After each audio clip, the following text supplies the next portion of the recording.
সিদ্ধ মন্ত্র জিনিসটা কি হয়, মুক্তির দ্বার ঈশ্বর ছাড়া কেউ দেখাতে পারে না।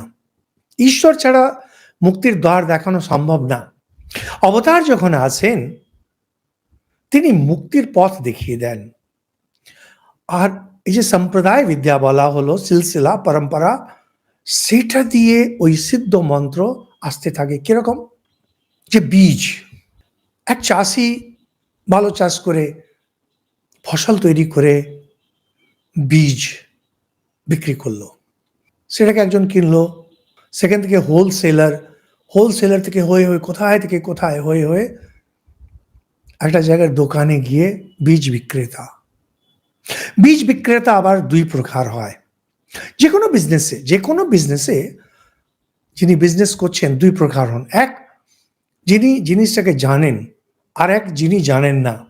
যিনি জানেন তিনি আরেকটু ভালো সাহায্য করবেন, আর যদি না জানেন তাতেও আপনার কিছু আসে যায় না, কারণ আপনি জিনিসটা পেয়ে যাবেন। আপনার দরকার সিদ্ধ মন্ত্র, সেই সিদ্ধ মন্ত্র যেটা এসেছে সাক্ষাৎ অবতার থেকে। রিলে রেস যেমন হয় একটার পর একটা এগিয়ে দেওয়া হচ্ছে ডান্ডা, ঠিক তেমনি সিলসিলাতে চলে আসছে।